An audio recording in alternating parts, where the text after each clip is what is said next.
All right, well, this evening our topic is, in a sense, a bit of a branch off from some of the issues we were looking at 2 weeks ago when we were talking about witchcraft, and we touched a little bit upon concepts of goddess and goddess worship at that time. What we're going to be looking at this evening is kind of a bit of a broader concept of goddess. And, you know, I'm going to start off really by asking you guys how you conceptualise this idea of the goddess. I mean, we've perhaps heard versions of this idea of the goddess, the great goddess or whatever. It's something that we hear quite a lot about, particularly in more modern religious dialogues. And it's something that's filtered through into our culture, really, into our popular imagination. And so I want to kind of draw together just quickly in a few minutes or so what we understand the goddess to be. What is the goddess to you, I think, is really what I'm trying to get at, because everybody has a kind of their own interpretation of what that means. So anyone want to start off with an interpretation of... I would say that the mother femininity is the mother earth, which is who receives, and the heavenly father is the one who gives. Mother. Okay, good. Anyone else want to add anything to that? Anytime when I first got into this about the goddess, it's immediately in my mind, and always is the female of the number one, of all that is. The male and the female parts of the one, that's the female. So it's like one aspect of a polarity from the one. Okay, good, excellent. The female aspect, I guess, of... Yes, that's part of very traditional Judaism, isn't it? Because there's the Shekinah, which is the female principle, and Cogman, the male principle. But in ancient Judaism, there's that idea of polarity, as you mentioned. Yeah. And Judaism has history of female. Yes, yeah. What about Gaia? Good. And it kind of relates to Earth Mother a little bit, doesn't it? What do we understand Gaia to be? Well, James Lovelock wrote a book about it. Gaia theory. That she's... Is it... Which Which is in mythology is it? Is it... Gaia theory is the Earth The system Earth is theory, which is suggesting that the Earth is acting like a living organism as a whole. Yes, so there's two possible interpretations of Gaia here. The one you're describing is kind of the modern interpretation, the modern theory of the concept of Gaia, which is to describe the Earth as a living organism.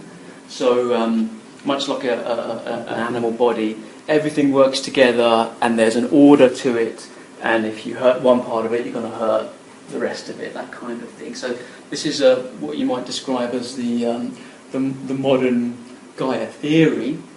Gaia also is the goddess of the earth. So the goddess representation of the earth, quite literally, and that comes from ancient Greece.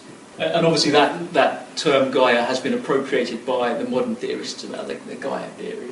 The old Canaanite goddesses were associated with fertility. Good. Switching to... And then they were more or less replaced by Yahweh, who was much more concerned with rules. Yeah. Much more of a masculine principle. Jewish feminists have tried to go back to the original goddesses because they reckon that fertility and peace and growth and caring and all those types of things have been kind of marginalised by the male god. Yes. In our current interpretation here this evening of goddess, there's already some elements that are really coming from quite a mixture of different sources there. And what we're going to do in the first part of this evening is kind of explore what that journey was from our quote-unquote traditional concept of the goddess that we all would have had 150 years ago, and this that you've just described here. How has our concept of goddess or the divine feminine, sacred feminine, changed over the last few centuries? All right, so let's just go over our formal learning outcomes then. By the end of tonight, you should be able to discuss European cultural concepts of the goddess from antiquity to the early modern period. So our focus, at least initially this evening, is very much on sort of Western European culture. Perhaps you could extend that a little bit over into towards the Middle East, because we're looking at this shift from the classical concept of the goddess to our modern day concept of the goddess. A lot of that happened within Western culture, and only in the later parts of that story do we start to embrace Eastern ideas and all that sort of thing. You'll be able to evaluate the contribution of archaeology to the formation of ideas about prehistoric matriarchal goddess worshipping societies. Okay, so because of course a lot of these changes are happening before we get any decent written records to work with, so that's where archaeology comes in. But archaeology is much younger than the goddesses, so it only adds its voice to the debate when we've already got some concept of what we think goddesses are. And you'll be able to reflect upon some of the challenges of accommodating multivocality in our interpretation and use of shared cultural concepts. Now, when you think about something like the goddess, that's pretty universal, isn't it? That's something that we all kind of own a piece of. The goddess is for everybody. And yet there are some places, sites, stories, myths that involve the goddess, as an example, that people can interpret differently, and people can stake different claims on that, and sometimes those claims compete with each other, they conflict.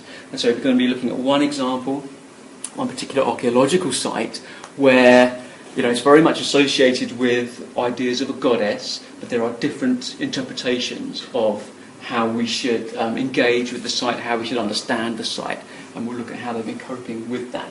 This word, multivocality, is of course an expression of the idea that there may not be any one single correct interpretation of anything, really.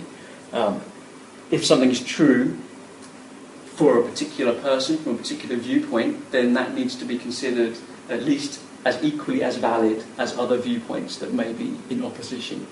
So many voices, essentially, in the dialogue, in the debate around what something means. So for us, really, in terms of, want of a better expression, Western culture, our relationship with goddesses, the idea of the goddess, or a goddess, really begins here in ancient Greece. Now, it's easy for us in this day and age to kind of forget or overlook just how important the classical world was to us as a society until really quite recently. It wasn't that long ago that your school education would have been very much imbued with classical themes. You would have learned perhaps Latin and Greek, depending on what school you went to, I guess. You would have studied a lot of the Greek poets. The classical education was, infused many aspects of what you would learn in your learning career. And so, not so long ago, you would have been very familiar with the gods and goddesses. I went through an entire school career, and I don't remember coming into contact with the ancient world at all until I went to university. So that, to me, kind of really illustrated how much things have changed. But it's really here in ancient Greece that the concept of goddess shines most brightly for us as a society. Okay. Now we know that the Romans adopted a lot of the Greek gods and goddesses, and I guess technically they kind of tamed them a little bit, because some of the Greek ones are a little bit out of control, one might say, and the Romans were a bit more conservative than the Greeks, and they had to kind of water them down a little bit and gave them Latinized names and so on. But they still stood for many of the same concepts. So, as we'll see in just a second, gods and goddesses are very individualized in the classical world. They are discrete personalities, and each one represents a certain quality or an element or a theme or some aspect of human life, okay? And what I find very interesting, particularly in terms of what we've already been talking about this evening, is that one of their primordial goddesses, as we've discussed, is Gaia, goddess of the earth, or goddess representing the earth. Now, the Greek gods and goddesses are a little bit complicated when it comes to tracing who's who and who came first and who's related to who.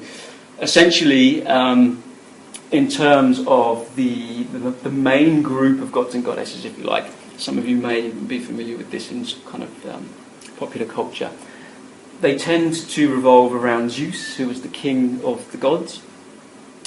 And Gaia is one of the very first kind of ancestral gods. So Gaia came out of what they term chaos, or the void, which we could come to understand as being something a little bit similar to the idea of the one, the original creative force. Okay, it's so much the one that it can't really be personified. So it's not considered, it's not given an identity like all the other gods and goddesses. Even Earth gets an identity. Chaos, the void, is kind of, it transcends identity. Okay, it's the essence, the original essence from which everything else comes. So Gaia is one of the very first to have been begotten by the chaos, the void, if you like. Yeah. This idea, strong idea of chaos and the void to be something as a distant reflection of the Pleistocene, Paleolithic chaos of ice ages with very unreliable weather and barren soils and melting glaciers and racing and retreating seas and big volcanoes. Quite possibly, yeah. Yeah, I mean, basically, when you're looking at...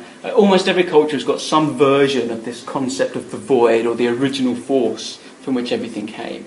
And how they conceptualise that, how they describe that, will obviously be largely influenced by their experience of life as a society, as a culture.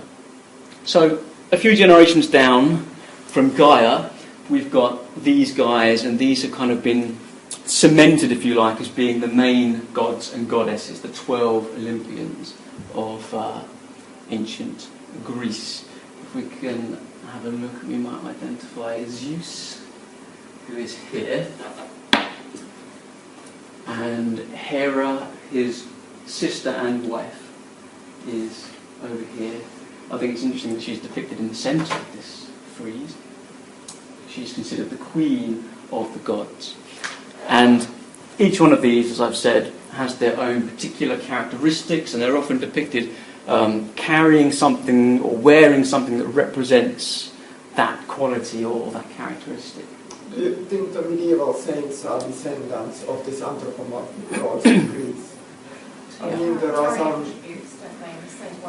Yes, that's right, that's right. You would have a particular saint that you would pray to for something, in a particular realm of life. A very similar concept. So let's run through the main goddesses then, just so we can really get familiar with what our kind of original concept of goddess was. Now don't forget, when I say original, I mean original to us in terms of our shared understanding of goddesses in Western society. So Hera, we've already introduced her, queen of the gods, sister and wife of Zeus. Apparently that was okay among the Olympians, and that's also why it's very difficult to kind of draw a family tree, because there are so many lines that go back up and round, and because everybody seems to be hooking up regardless of generation. Now, despite being the queen of the gods, despite being married to Zeus, despite her very primary position among the gods and goddesses, her attributes, what she's connected with, is marriage and family. Now, in our culture, we would perhaps tend to think of that as being the domestic elements of life, very human, compared to what we've been talking about here, earth and nature and so on. But in the Greek world, it's very, very different. The gods and goddesses were all about human lives, the day-to-day things that humans get involved with, and we'll see some more examples of that in just a second. And her Roman equivalent was Juno. Demeter, anyone know what she was the goddess of? I don't know if there's any clues in this illustration here. Spring, is it spring and fertility and so on? Absolutely, yeah, you're right. There's a little bit of a clue there, but it's not really very helpful. Oh, is it? Cereal. This is cereal being offered to her. So this is one of the siblings, if you like. This is one of Zeus's sisters. And she is the goddess of fertility, agriculture, nature and the seasons. So here we get our nature goddess, okay? But she's not the goddess of motherhood or anything else related that we've kind of lumped in with our concept of a goddess. She's specifically the goddess of fertility, agriculture, and her Roman equivalent is Ceres, from which we get what word? Cereal? Cereal, yeah, that's right. Athena, goddess of what? War, a specific type of war. Anyone want to kind of... I was going to say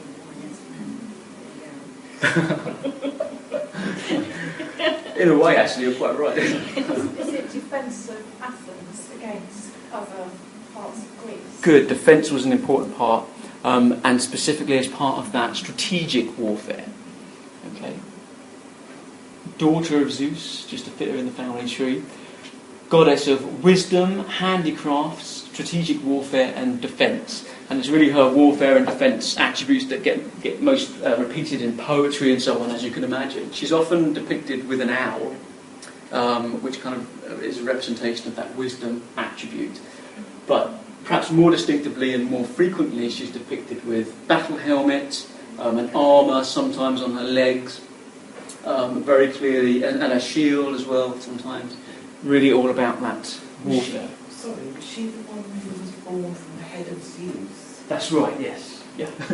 Bizarrely.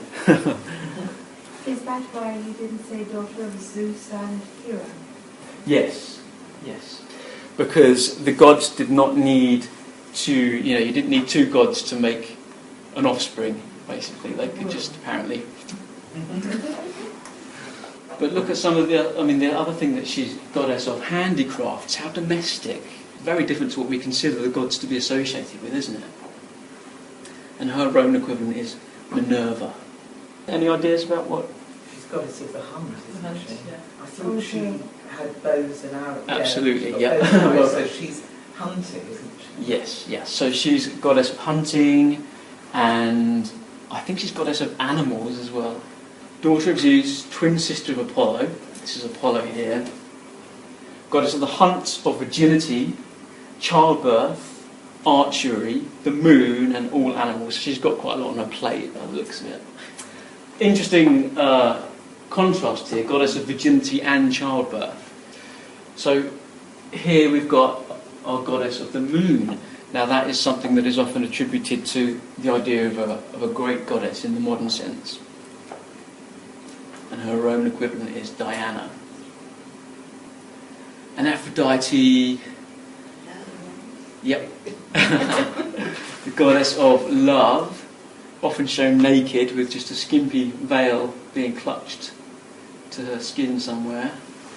Daughter of Zeus, and depending on which myth you read, she could also be the daughter of Uranus as well. The goddess of love, beauty and desire. And her Roman equivalent is Venus. Hestia. Any clues on there? Oh, a bit of a clue. Sorry? Yes, good, good. So Hestia is the goddess of the home fire or the hearth. Elder sister of Zeus. And so she's very much tied in with the household, domestic activities, because the hearth is kind of, as well as being physically a hearth, a practical thing, it's also symbolic of the domestic space, the home life, the family life. What is hearth? Hearth is the fireplace that you would have in your kitchen. Oh, I see. Yeah, yeah. So she's often shown with flame or fire, and her Roman equivalent is Vesta. Persephone? Good, good. What's happening here in this painting? I don't know if you can see. She's being taken. Bit of drama. So she basically gets kidnapped by Hades, who is the god of the underworld, and she kind of takes up residence in the underworld for 6 months of the year at least. What does that kind of relate to? The seasons. Good. So she's the goddess of, partly the goddess of the underworld, and partly the goddess of what? What's kind of associated with, what's the season where... Spring. Yeah. I don't know how you got that from me going... Yes, so that's the 6 months that she's released from Hades is spring, when things are growing, because she's the goddess of all that kind of stuff. And then when she must go back into the underworld, that's when winter sets in. Daughter of Zeus and Demeter, queen of the underworld and goddess of springtime. These goddesses were conceptualized in our society pretty much the same as we've just described them. Right through the Roman period, Christianization started to flourish. Across much of Europe, we used these goddesses in our society in pretty much the same way that we've just described them there, as individuals representing specific things. If you wanted to, symbolise war or military strength, then you might build a statue of Athena. This is in front of the Austrian Houses of Parliament. And it's a nice example of Athena, a Greek goddess, being used in a modern context to symbolise what she originally symbolised to the ancient Greeks. So I've just summarised there. The Greek goddesses persisted in European art and literature from the Middle Ages to the early modern period as symbols of the qualities or virtues they represented. So long-lasting cultural influence. And as we've discussed, they were still understood in terms of the qualities or virtues that they had been associated with in antiquity. That's Athena again. And as we've seen, they're goddesses of the earth, of fertility, of birth and of nature as examples. But the emphasis here is that they are all separate individuals. So these are some of the qualities that we've associated with our kind of concept of the goddess as one. But here, as I've said, they're all separate. So, as I've hinted at already, many more goddesses were involved with, basic day-to-day human kinds of affairs, cities, marriage, war, crafts, justice, than the natural world. So these attributes are far more numerous than the kind of nature, earthy, fertility things that we've been looking at.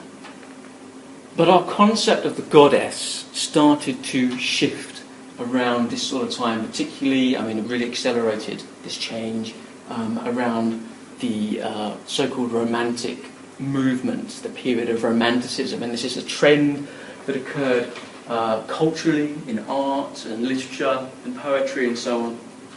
And in some ways it was a bit of a reaction against industrialisation, basically. Parts of Europe had rapidly industrialised. The working life, the working experience for many people was quite harsh, quite monotonous. And in a sense, before they realised what had happened, a lot of the juice had kind of been sucked out of the life experience of people living in such societies. And so by the time the Romantic movement kicked off, and it spans around about 50 years, from give or take 5 years perhaps on either end, 1800 to 1850, it was really an expression, I guess, of a hunger for the spontaneous, the emotive, the things that couldn't be explained through logic, because up to now the Enlightenment, the emphasis had been on science, on logical thinking, on order. Everything happened the way it was expected to. And you can imagine that combining that with the Industrial Revolution, among the artists of society, life started to seem very kind of black and white and restrictive. And so the Romantic period was kind of a bursting out of that in the world of creative art and literature. And I've used this painting here to kind of illustrate a couple of points, actually. The style of the painting, it's considered to be a good example of a Romantic style of painting, Romanticist piece of work. You can see that perhaps represented in the clouds. I wish you could see more of it, because there's there's a lot of nature, there's weather, there's emotion that's imbued in the style of the painting. Now, the French Revolution, the actual French Revolution, also had a role to play in this historically, because there was a sense of liberation. In fact, this painting's called Lady Liberty Leading the People. And what I find interesting here is that it's a woman who is depicting, freedom, the movement forward, the liberation. Because it's in this period that we start to see what I think are called, a hunger for a great goddess. So we're all used to the Greek goddesses, but surely there's some great female essence. Because a lot of these qualities that they were missing, spontaneity, the wild nature, these were considered feminine qualities, and they have been largely suppressed. Previously, I know that they were sort of under the thumb of the landlords or whatever, but they had access to the land and the seasons and things. And now all of a sudden, they're still under the thumb and in real dire conditions, Absolutely. but they no longer have access to the soil. Absolutely, and you can really sense that yearning for nature in a lot of the works that came out at this time. Because you've got to think about the factories, the workhouses, and that sort of thing. Grim places to live. Pollution as well. Yes. Yeah, pollution. People didn't see greenery from one year to the next. Disease. All of these things kind of added into the melting pot. And so there's just one valve where some of that was released, at least creatively. So artists, poets and writers demonstrated a renewed enthusiasm for concepts of wild nature and this idea of a free spirit. And as I said, these were feminine things. It's partly to do with the idea that women are intuitive, isn't it? Because Absolutely. Sherry Ortner is somebody who's analysed lots of myths, and she said that in a lot of art and poetry and religion and so on, culture, Western culture, men have been associated with order, logic, work, laws, lots of things to do with control, whereas women are associated more with intuition, and the body, and childbirth, and nature, and all sorts of things like that. So in some ways, feminists would object to women being associated with intuition rather than logic, but in this particular case, intuition seems good compared with the sort of control and industrialisation. Exactly. Yes, yeah. Very well described, yeah. Essentially what had happened is that by the end of the 19th century, around about 1880, perhaps, the literary and artistic worlds had created what you could call a composite goddess, something more akin to what you described at the beginning of the class. So instead of all the separate goddesses that society had grown up with since the classical period, these qualities are now imbued in one concept of a goddess. She's the creator, she's the redeemer, she's Mother Earth specifically, and nature. This entity started to arise in the literature and art of this period. Well, what did the church think of that? A lot of this was a reaction against the church. Some of it had quite a subversive vibe. So this great goddess associated with nature, earth and motherhood started to appear in the works of the period. So the art world, if you like, and the literary world had created the goddess. Now the world of academia started to also look for a goddess that they could, piece together bits of evidence and actually create the existence of a real goddess. People around this sort of time were starting to ask questions about, well, what were people's religion prior to the classical period?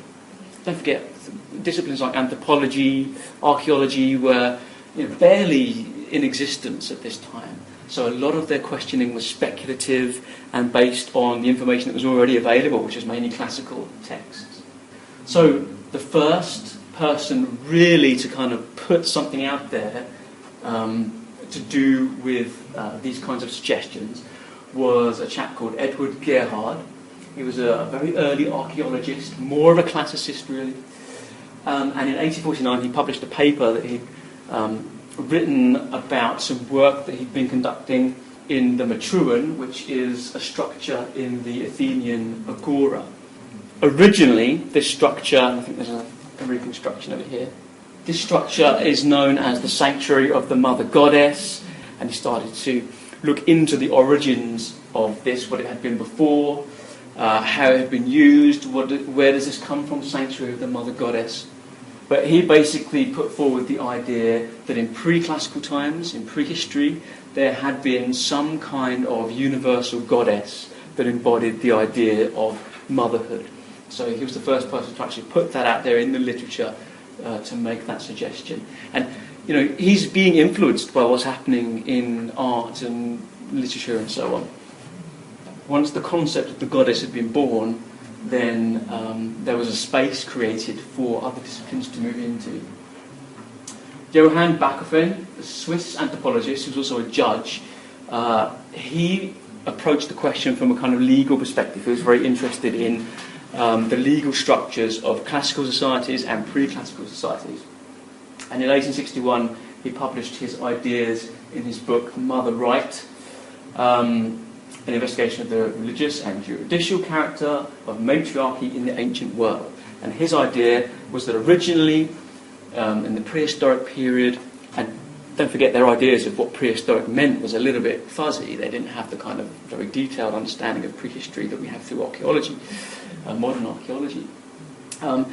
He put forward the idea that, yes, there had been a matriarchal society, and the religion of the society, he suggested, would have reflected the political structure of that society. So they worshipped a goddess. So he claimed that Neolithic European societies were matriarchal. They worshipped the goddess of nature, agriculture and fertility. And he even put a name on it, saying it was an early form of Demeter, the goddess that we were looking at from the Greek among the Olympians just a short while ago. A proto-Demeter, if you like. And one of the perhaps quirky offshoots from this kind of historical, archaeological stroke, classicist investigation was this contribution by Charles Godfrey Leland, who was a journalist and folklorist. So he was American originally, but he travelled around a lot gathering snippets of folklore from different communities. He was particularly interested in gypsy folklore. And in Italy, he came across this lady here who told him that she came from a long line of witches. This is in Italy, so Italian witches. And she presented him with a manuscript which she said kind of really encapsulated the religious practices of her tradition of witchcraft. He took it and copied it out, basically, elaborated on it, added a few bits and pieces, and published it as Aradia, or the Gospel of the Witches, in 1899. And the reason this is relevant to us is because the Gospel story, if you like, of the witches, their kind of revelation story, their equivalent to the Christian Gospel, was the idea that the goddess Diana and Lucifer had a daughter called Aradia, and she was sent to Earth to the peasant community, basically, to teach them witchcraft so that they could defend themselves against their oppressors in society. So it sounds a little bit like kind of an anti-gospel, doesn't it, in that sense? It's everything in the Christian gospel inverted. So essentially, in a nutshell, it's been largely disregarded that this was a real folklore source, that he'd either invented the story himself or that his source had invented it and given it to him. So, but I don't know, I mean, there's still some people who believe in it. And there are two key figures here, obviously, for our discussion. Diana, because this tradition of witches worshipped Diana, that was their main goddess, and Aradia, who has been taken up by some modern pagan groups and is worshipped as a goddess. It was quite well known that Charles Leland was very much, he had a bit of a grudge against the church. He was brought up in a very strict, it's been described as oppressive family upbringing.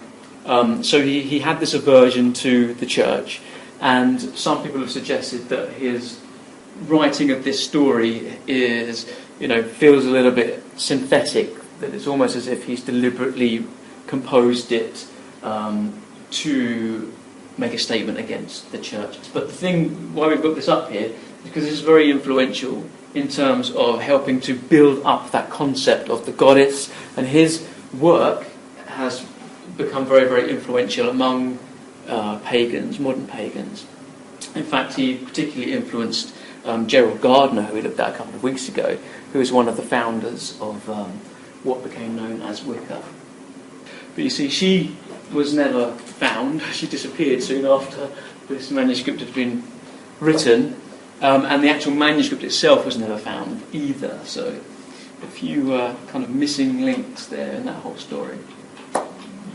So let's turn to a bit of archaeology, because at this point in the story, archaeology starts to contribute its voice to these ideas about a goddess. Does anybody know where this is from? Is it Mesopotamia? Close. Or Babylonia? It's that sort of region, isn't it? Yes, yep. I'll put you out of your misery.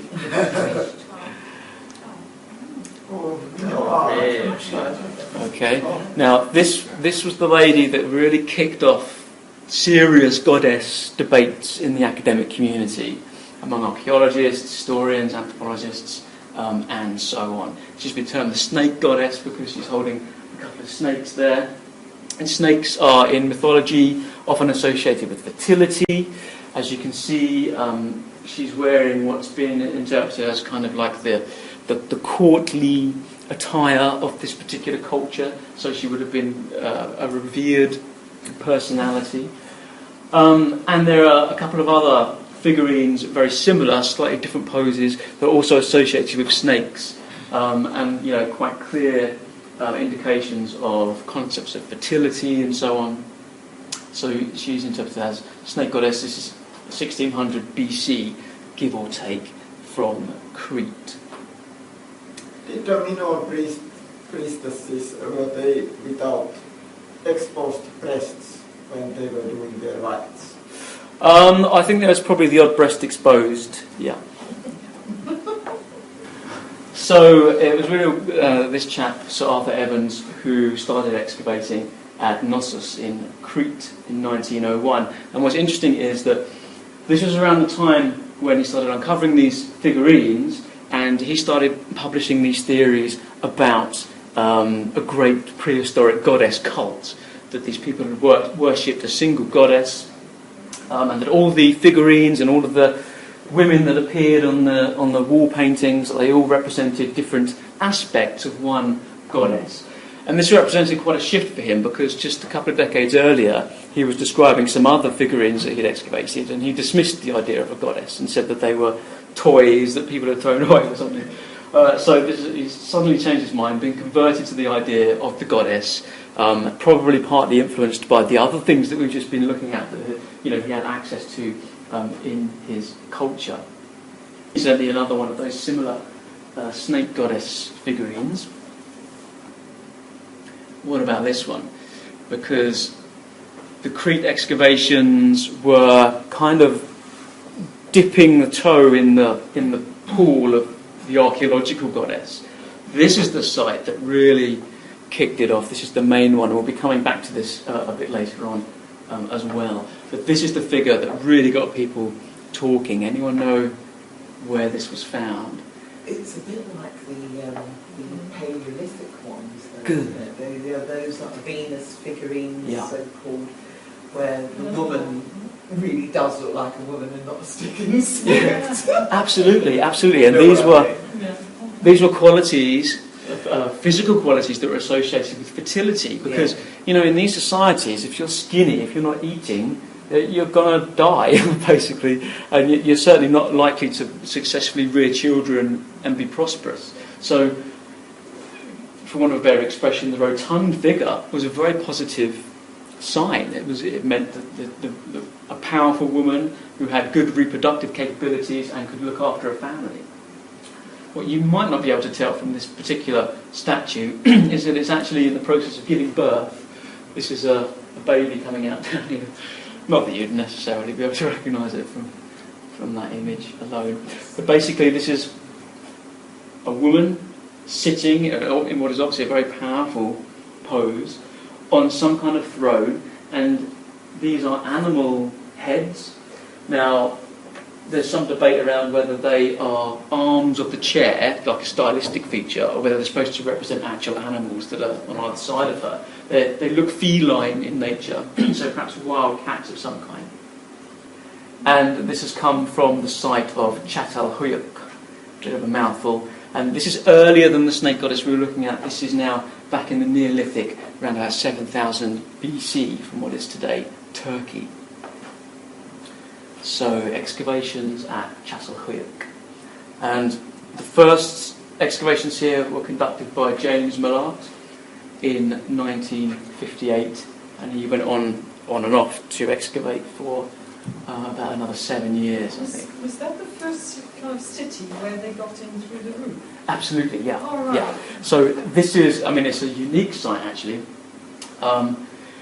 It's centred around two mounds that were occupied successively, and you probably can't quite make it out from this image, but the buildings are so tightly packed together that there are no real pathways in between them, and it seems that people actually use the rooftops as the main paths and routes of access from one part of the town to another. And as you pointed out, they have ladders going down into the buildings from above through the roof. Now, James Millard noted that a lot of these clay figurines, and they're not all females like this, there are animals and various other kinds, even some males depicted. But the females, he thought, tended to be associated with grain storage containers. So that sparked off this idea that maybe they associated with fertility. You know, there's some sort of offering to the goddess for good harvests. The stuff that was coming out from that site really kind of put it on the world stage. This idea that prior to the classical civilizations, there were prehistoric religions that focused on a single female deity, the goddess, who represented fertility, all the things that you described earlier on. What's interesting, or kind of like what took that to the next step, is that these archaeologists started to make connections between the figurines found in one site and figurines found in another site in another country, maybe 3,000 years later, and then they continue to broaden the web, if you like, of these goddesses, bringing in all of these goddesses from other cultures, even from the ancient Egyptian world, and saying, okay, these are basically all just different faces of the same entity that was being worshipped, a great kind of universal prehistoric religion. And this lady here is probably the most responsible for that particular idea going out into the world. Extremely influential.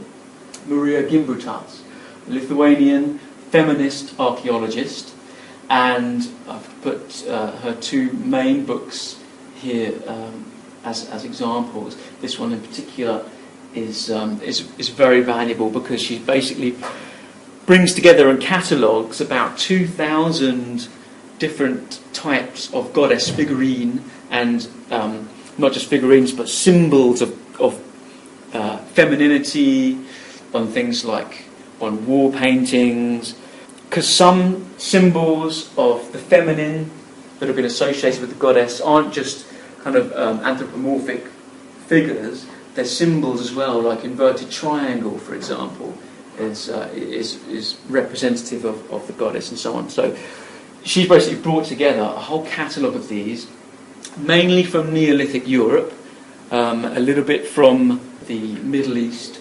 But she makes the point very clearly that even though she's focused on Neolithic Europe, that the argument she's making for a universal prehistoric goddess worshipping cult, if you like, has implications both backward and forward in time, so right back to the Paleolithic potentially, and forward into the Bronze Age, and also across wider areas. She's really kind of banging the drum of this great universal pan-European mother goddess religion, and she's quite explicit about the fact that it's a matriarchal society that all of these were given birth within.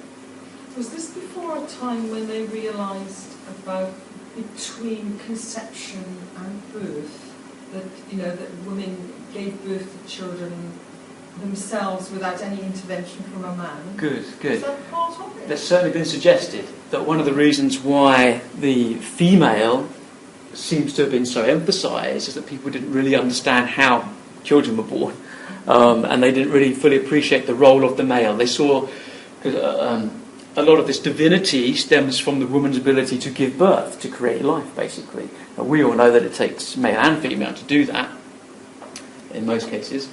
But they may not have had that awareness, and they may have placed all of that power with the female. Yeah, so absolutely.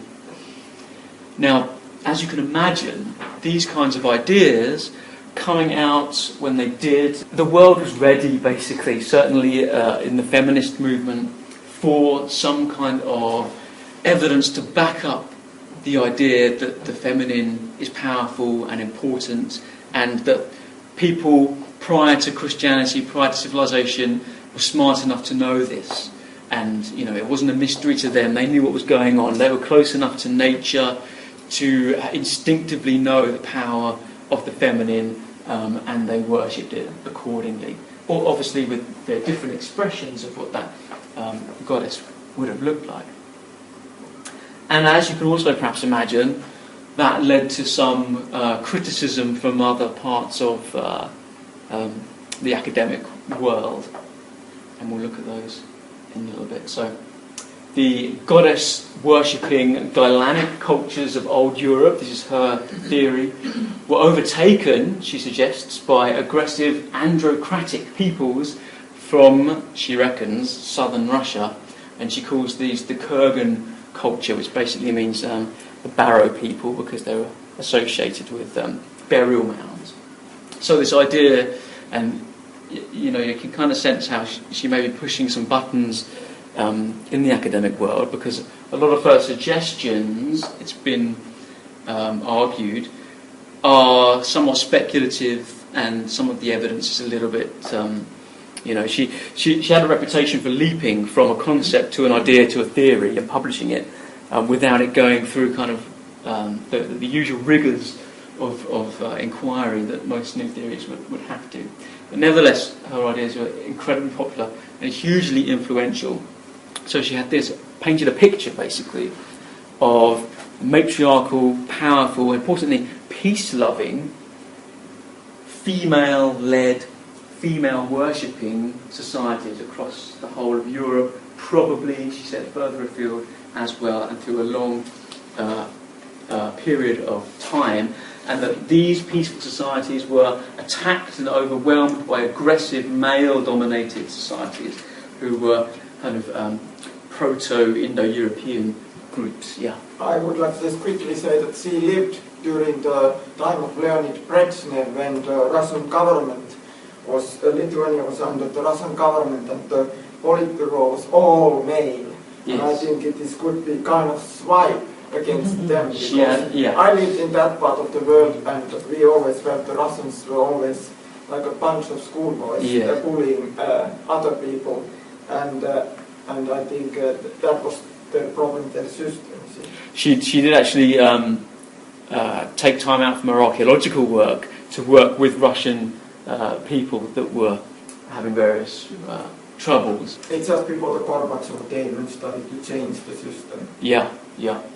So I kind of isolated this quote, which sort of sums up her theory, really. We're still living under the sway of that aggressive male invasion. So you can imagine that went down very well. It must have been men. Well, yeah. This is one of the arguments. Where are the men, and what was wrong with them? They've been so marginalised. But no, the Russian communities, they were very male-dominated, and I could well understand that, because you see, we lived in Finland and we did a lot of things with Russia, And the paranoia in the West about the Russia and Soviet system was partly perhaps spread by the these big males secretively setting and deciding on behalf of the other people.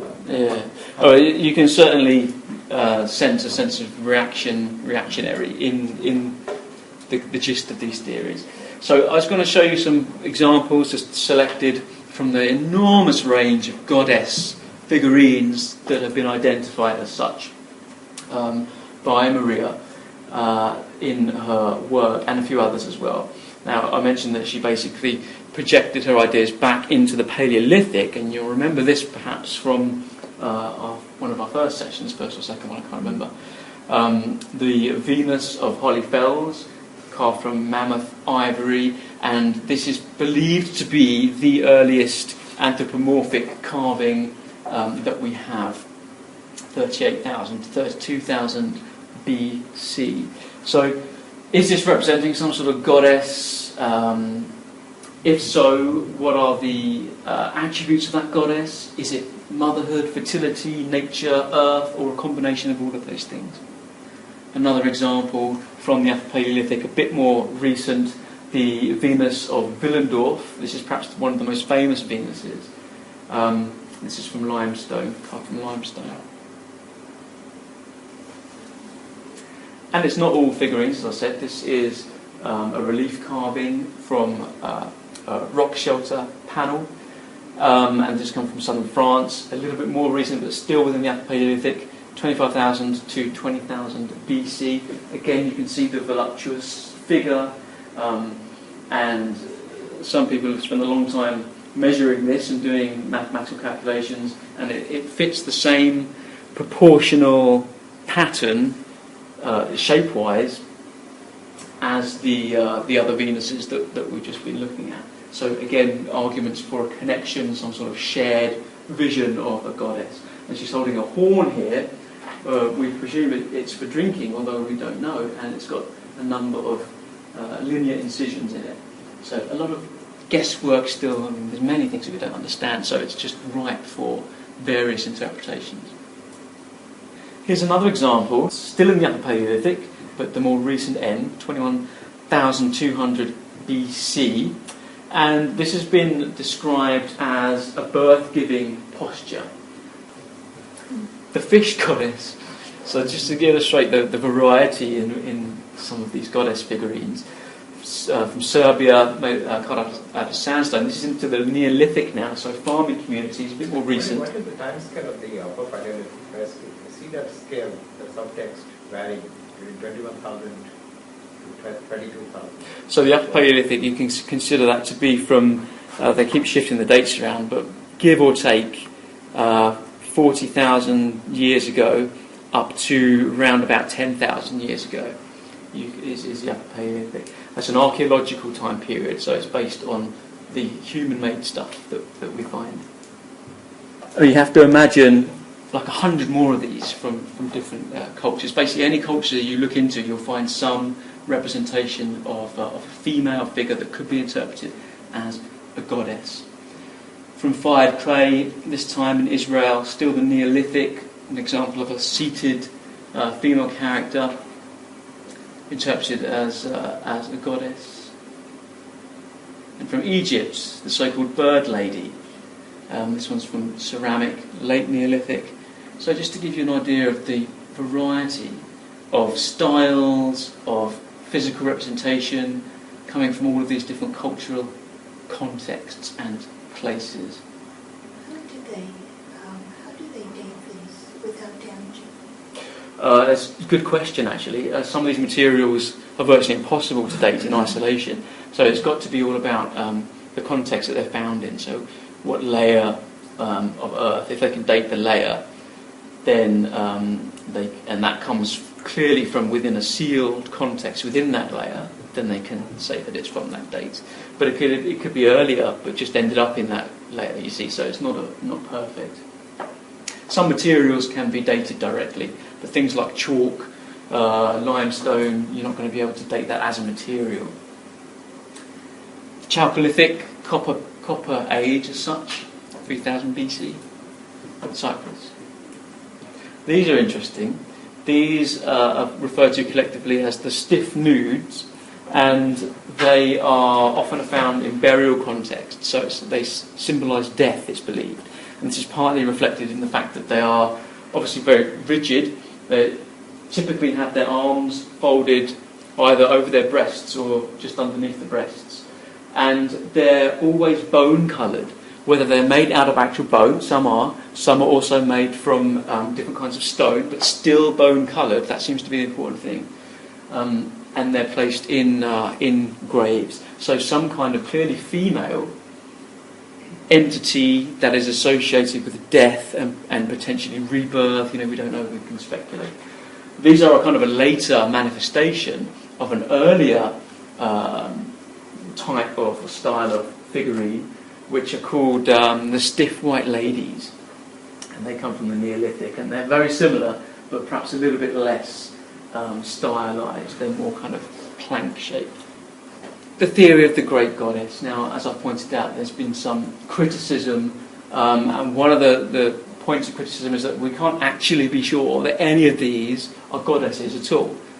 They could be a variety of things. I've already mentioned the idea that some of them may have just been toys. Seems a little bit unlikely given the context of some of them. There are some examples that seem to have just been made very, very quickly and thrown away. So it's been suggested, I think Ian Hodder may be the one to have suggested it, that this is an indication that they weren't that important in society. I tend to think the opposite. I think if people are making things very quickly and then throwing them away, disposing of them, then that is significant. I think that that's a deliberate thing. Kind of, I guess, the equivalent of lighting a candle or something. Anyway. And even if they are all goddesses, or if some of them are actually goddesses, representations of an object of worship, of divinity, then, it's a stretch to link them with other kinds of goddesses from the same time period, and certainly through different phases in prehistory. So this is kind of like the argument against the goddess idea. But nevertheless, the concept has been incredibly influential and continues to be so. I think a lot of people just really, really like the idea of a great prehistoric, universal, peace-loving, matriarchal, female-worshipping society that kind of got corrupted somewhere along the line, caused a lot of problems that we've been suffering from ever since, and that there's perhaps redemption to be found in recognising the feminine again. I think that is very appealing to a lot of people, and of course it forms the core of many feminist religions and modern goddess-centred traditions of worship.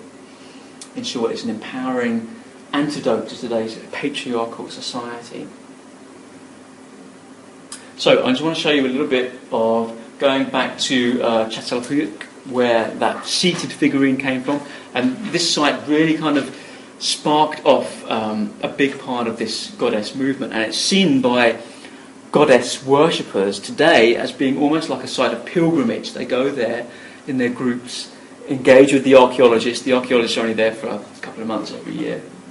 But they have to deal with and somehow engage with and accommodate people who are coming in as goddess worshippers that have very different needs and interpretations to the archaeologists who are there, who are sceptical about the relationship with goddess anyway at this site. So I just want to give you a little bit of Ian Hodder explaining how at this particular site he's been accommodating that multi-vocality.